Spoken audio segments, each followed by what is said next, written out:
So Cardinal Timothy Dolan of New York with a no-holds-barred column in the Wall Street Journal titled, "The Democrats Abandon Catholics."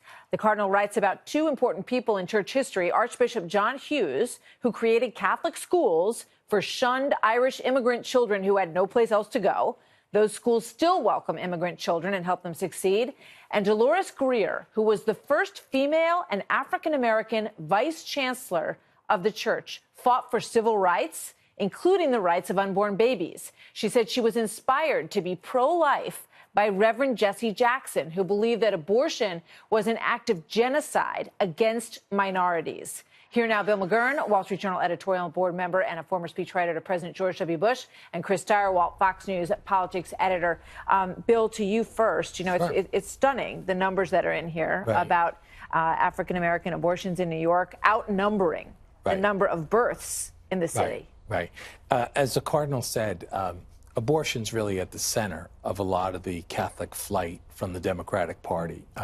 The party today has moved even from the party of Bill Clinton. Today, it's absolutely unlimited abortion paid for by taxpayer dollars if necessary.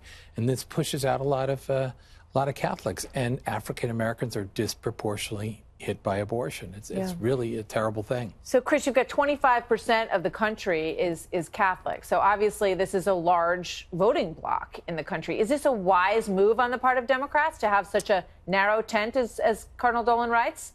Well, it has obviously hurt them, and it doesn't matter that there's 25% in the country, but in fact, it's where the highest concentrations of those voters are. Guess what one of the most Catholic states in America is? Wisconsin.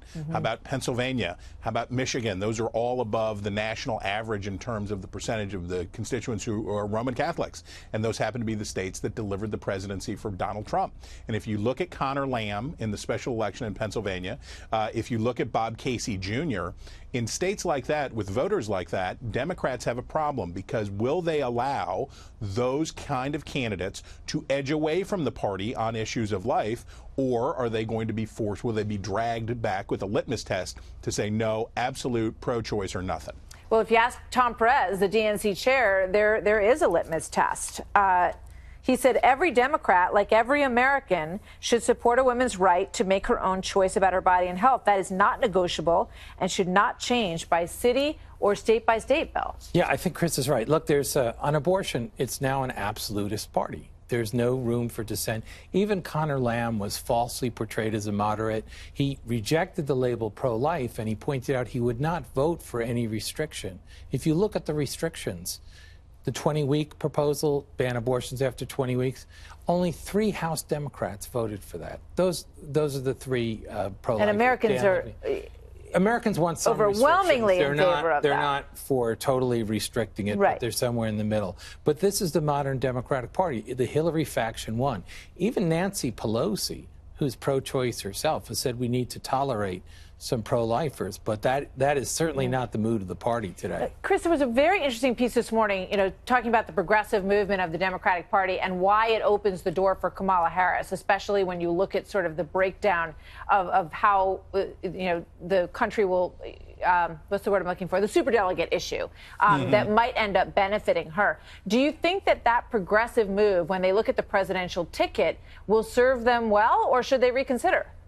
Look, a lot of it is in how you talk to people. Americans will vote for very liberal people, they'll vote for very conservative people, but they always vote for a person.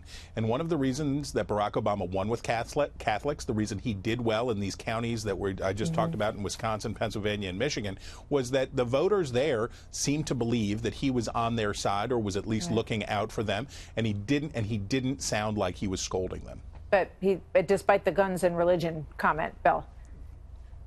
Yeah, I mean, his administration presided over the effort to force nuns to provide, contraception and so forth. Look, you can't disguise this anymore. What they have occasionally every 4 years, they want to say, we'll pretend to be moderate. So we'll have Tim Kaine say he's personally pro-life, but he won't vote that way.